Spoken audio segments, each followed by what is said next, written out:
I'm Kiaba. I'm a photo-based artist here in New York, and I'm taking a very cold snow day today to walk you through my newest image. It hasn't been released on social media yet. It honestly has not even been named, but I figured that it would be really fun to kind of show you the process of how I get to an image from a sketch or an idea and kind of show you the evolution of the image along the way as well.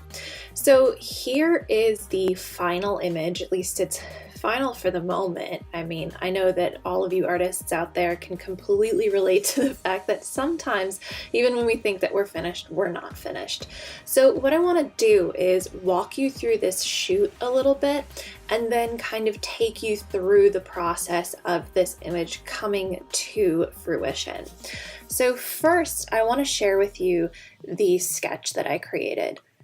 So I like to use either my sketchbook or if I'm on the go, Adobe Sketch, just to get ideas out there, because I find that ideas, if you don't capture them right away, then they completely disappear. It's like your dreams. If you don't write them down as soon as you wake up, you're never going to remember them. So what I did here was I just pulled in a layer from Adobe Sketch. I had quickly with my finger, basically finger painted the idea that had come to me, and then also just some type to help me remember what the intention of the image was, because this woman kind of crouching with a red dress, there was something in that I wanted to be able to convey. So this is the idea that I brought into the studio with me. And then what I started doing is actually trying to photograph that pose. So you can see right here, I'm utilizing my cell phone as my remote. I'm shooting on a Canon 6D Mark II, and I'm using the Canon Connect app to help me live view and then also use it as a remote. I love this app because it helps take a lot of the guesswork out of the self-portraits that I do. The problem is that then I have to hide the remote or the cell phone afterwards. So there's a lot of my images where I'm trying to pose and then also hide the cell phone or figure out where it's gonna go. So what I'm doing here is I have some V-flats behind me in my studio.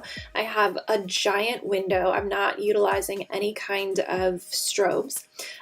It's probably about noon, winter late. And I'm sitting on a stool with a red sheet around me as a dress. So I've got some clamps that are just kind of holding it in place. And what I'm trying to do is I'm trying to get this pose. Now, originally I was actually crouching on a stool and I was like, I am gonna fall over. So what I decided to do was try to get as much of a crouching pose on one side and then on the other and then combine them in post. So that's what I've done here with one side. I've kind of got the leg up and then the hand in this sort of crouchy position, and over here I'm just taking the shot. And then I brought in the other side here. So if I turn off the layer mask, you can see this is me with the other side. And, you know, I was posing with my head kind of down and the hair in the face because I thought that that was going to help convey this idea, even though when I was sketching it, I really didn't visualize the hair down in the face. And I'll talk about this a little bit later, but I think I really went wrong with that decision. So anyway, here is that pose there, and then if I enable my layer mask, I've kind of got both sides of it. Now, one thing that I don't like, and this is just me and my ego about my body, is I don't like how I have expanded my waistline by doing this. So this is something that I'm going to address later in Liquify. I know that the camera adds weight, but then when you're combining different poses, I try not to add additional girth to myself. It's just one of the things that I struggle with. So just sharing that little bit there.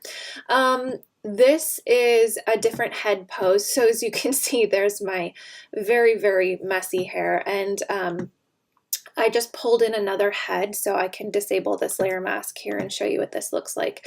So this was another pose that actually I thought maybe I would just completely go with.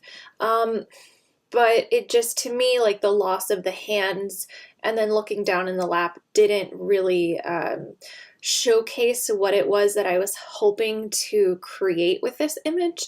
So I'm going to just remove this layer mask again, or enable it rather. And so this was kind of the beginning of the pose that I was working with. And what I did like was I liked the drapery that I was getting. And I played with this. I think I stamped, oh yeah. So another thing that I did was I stamped visible right here. And I'm just going to throw that face back on there because I wanted to create this sense of monumentality. So if you studied art history, the sense of the monumental is something that we talk about a lot, and we talked about a lot in my degree program, and this idea of like larger than life figures. So if you think of like Michelangelo and his figures, they are kind of larger than life and monumental because of their anatomy and their structure. You know, they're not these life kind of creatures. And so what I wanted to do was kind of create that sense of something a little bit larger than life, kind of like when you think of the Lincoln Memorial and where he's sitting, and it's just like you're looking up at this huge figure. So what I had done here was I had just created, I'd copied and pasted some of the bottom of that skirt there and then transformed it. So I can kind of show you what that would look like here.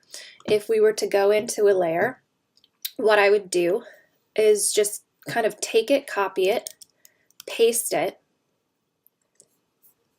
and then I would transform it like so. And we would create a little bit more length here. And then what I would do is just add a layer mask to it. And with a black brush, I would start to kind of just try to blend it in a little bit. So you can see some of that blending work that happened there. And that's how I ended up getting this here. Now you can see there is also just here and here, I was kind of playing a little bit with the space in the waist because I had created that extra girth. So another thing that I had done in the studio is I had wanted to create the sense of not just downward length, but flowing length too. So here is another shot that I had done just to get that flow on the side there, and then I masked it out so that I was just getting this piece right here. And I did the same thing on this side, so you can see that's what this shot was. What I did here on both sides actually was I transformed these, and then I went in and skewed and warped them, because you can see that this is definitely a warped image. You can see just from what would have been a parallel line from my V flat back there, I've started to warp these images in to kind of get that flow into the knees there. So we will re-enable this. And now we can see I'm shooting in RAW in my studio, and I'm shooting with natural light, which means that as the color temperature outside varies, even within a few minutes, I've got different colors of my sheet here. And so what I'm starting to do here and then here is trying to get those colors to blend a little bit more. So in my color balance, I was just playing a little bit with my shadows here, and it looks like just the shadows, to try to get the middles here to blend a little bit. And then in my hue and saturation, in my hue and saturation, I'm playing with my reds. And it looks like my magentas too. A lot of magenta, there we go. A lot of magenta changes here to, because I think what's going on is that Photoshop is looking at my red sheet as more magenta than red. So it was really just bumping the magenta into the red range and then saturating it a lot. And so what I did here, so this is a fill layer. Basically what I did, I didn't do a very good job of keeping all my layers here. Sometimes I try to reduce the file size and we lose a step. So let me talk through this.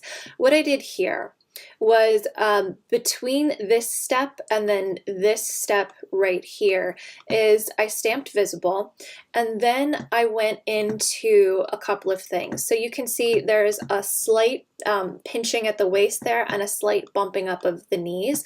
I was trying to accentuate the pose and again also just lose a little bit of the girth that I gained in the waist.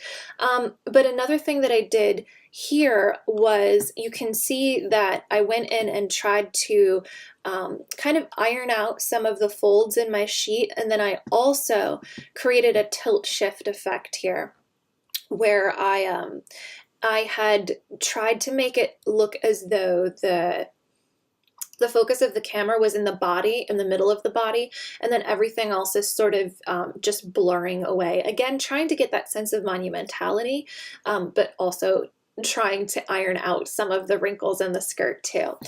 And then what I did is I created a color fill layer just to get rid of my background that I had blended in from a bunch of different shots. Because I think to get to this point here is probably, what was it, 6 shots? We've got 1, 2, 3, 4, 5 shots to this point. And so then what I did was I just masked out all of the background that I had kind of cluttered up by blending all of these different layers in. Now I could have done this as I brought every single layer in, just masked out the stuff that I didn't need. I was just lazy. So this is how I ended up doing it, just on one layer. So we'll bring that layer mask back in, and then I've got the figure on black. And I think I also accidentally blended out the hand, so I just put in a new hand. And then a little bit of a color balance here to just try to get some of my tones to a place where I liked them. Now this is kind of close-ish to what I had wanted to do with my sketch. I'm just going to bring my sketch back up here. This is probably as close as I was going to be able to get to my sketch unless I went back and reshot it. And I was liking some things about this, and I'm not 100% against where this came. I just felt as though a couple of things were happening that I didn't like. The first one was that the head down into the lap with this pose of the legs spread and the hands in this kind of tense position made me feel like this was a pose where a woman was giving birth more than it was this sense of monumentality. And I also felt like the head down really fought with, again, that sense of monumentality that I wanted. And so I decided to just take a look and see what it would look like if I brought in the head from another one of the images that I had shot. This head ended up actually being from this skirt image here, where I was getting the side of the skirt, but I was like, I wasn't posing for the face, but I kind of liked the angle, I liked the light, and I liked the down-turned eyes. Now my cell phone is off to the side, so I'm actually looking at the cell phone in this shot, but I liked it. So I decided, you know, let's just see what it does. And suddenly this pose here, to me, said something so different than this pose here. Suddenly this was regal to me. And I decided that even though it was completely different than what I had originally intended when I went into the studio, I felt like this was an image that I wanted to bring to fruition. And this, maybe I would revisit down the line, but I didn't like the fact that it felt more powerless, and it also felt like it was very confusing in terms of my intention versus what the figure was saying. Again, it looked like maybe somebody kind of crouching into themselves, legs spread, looked like it was maybe giving birth. And that I didn't want to have to fight against what people might read into it where my intention was so far off. So I felt like this head was really the direction that I was going to push this image. So one of the problems that I have, though, is I could go back and layer this head back in all the way down here where all my other figures were, but I had already done the work of getting all of the other tones to match and getting that kind of tilt shift look. So what I decided to do was kind of back into it and see if I can get my colors to match the rest of the dress, which I struggled with. Also doing just a little bit of retouching in the face here as I go up. And you can see here, there we go. We've almost got it matched. The stomach is a little bit brighter than the chest here. So there we go. Now I'm sort of like dodging and burning it to try to make it look like it matches a little bit more. And there we go. Then I brought in some highlights to kind of make it look as though the top of the chest was sort of matching some of the highlights in the dress. We're not still there in terms of blending, but we were close enough. So the next thing that I did was I ran an action that I love and that I rely on pretty heavily with a lot of my processing, and it's called Holgaroid. And it's a free action, I believe. Let me see if I can find it here for you. There we go. Pull in my actions here just so you can see. So the Holgaroid, it's something that I have kind of modified a little bit, but Holgaroid Color 1.0 by Raw Image. I don't know if it's still free or if it's being sold, but it's something that I've utilized a lot. And I ran it, and then again, like I said, I modified it. And let me kind of take you through this. So what it does is it runs something that reduces the file size a lot. It throws a border on it, it throws kind of streaks on it, and it makes it look like the mixture between something that had come out of an old Holga camera mixed with a Polaroid image. And its final output, while lovely, is usually too small for me to print, and also it's not 100% in line with what I want, but some of the things that the action does I really like. So the main thing that I like is that it creates this pinched effect, which is kind of like a lens aberration in an old kind of crappy lomography camera. And then it creates a little bit of lens aberration, which is hard to see because I've already done the tilt shift effect. And then it does a photo softener. The thing that I like about this is that it creates such a kind of eerie look to it, and sometimes the pinch that it runs to get that lens effect also creates something kind of surreal. In this case, honestly, what it looks like to me is that it almost just created a lens correction. Sometimes when you go in and you run a profile correction in Photoshop, it'll kind of get rid of some of the distortion. So in this case, it looks like it's just sort of doing a little bit of that. But I love the way that it does these colors. What I usually do after I've run my modification on it is I like to bump up the reds. So you can see I've bumped the reds here. And then the next thing that I did is I thought about, what am I going to do to obscure the face? Because normally what I like to do is put blindfolds on the models. And I had initially obscured the face of this image with the shot of the head either being covered by the hair or just the face down. And part of me was like, well, I could paint in a blindfold. I have done that with other images.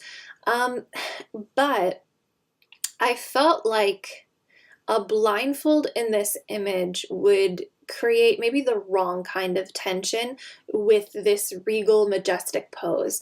And so I wanted to try a variation on it.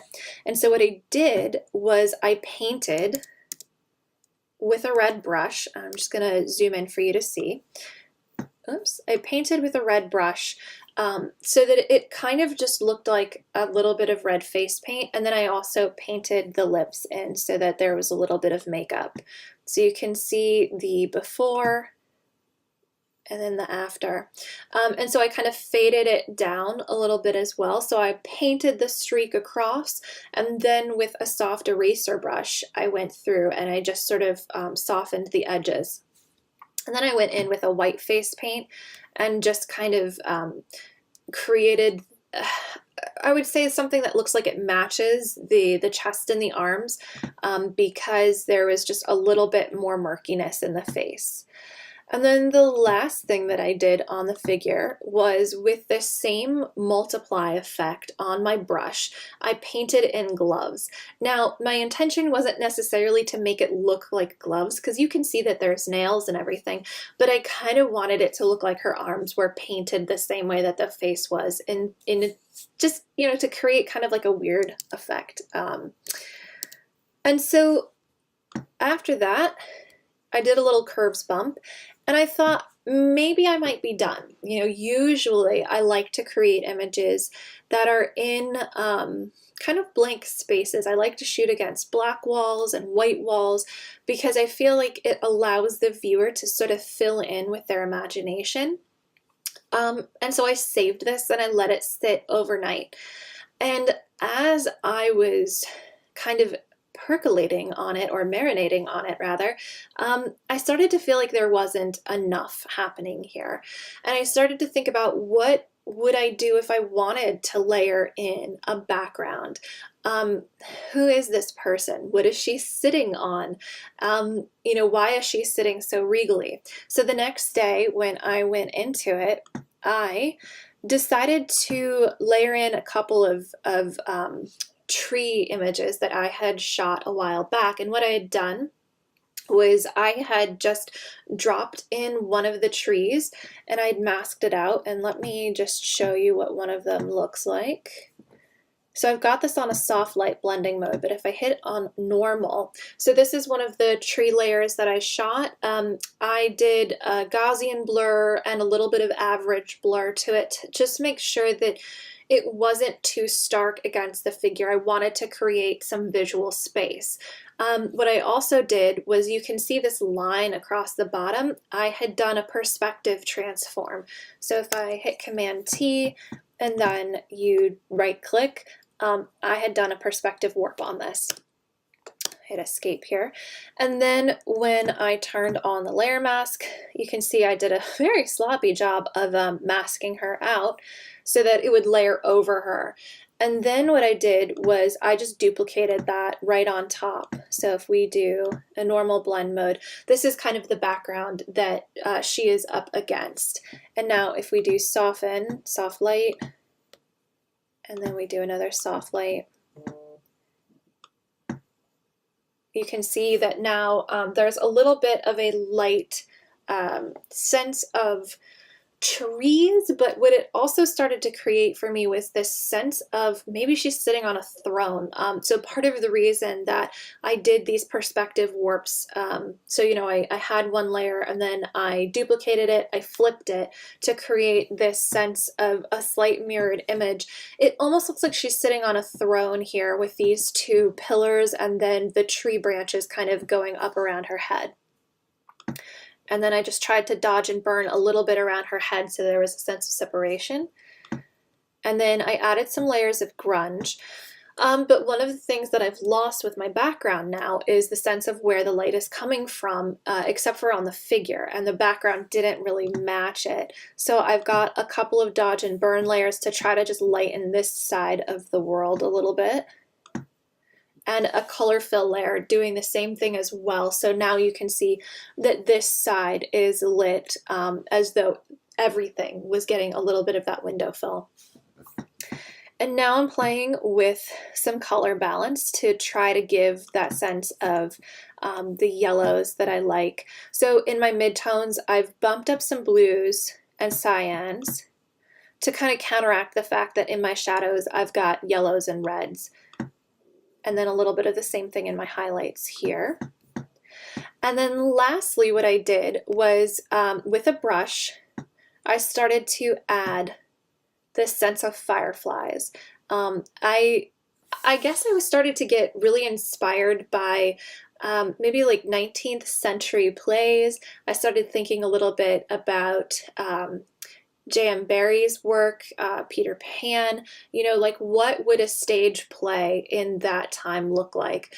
And so I really liked this effect.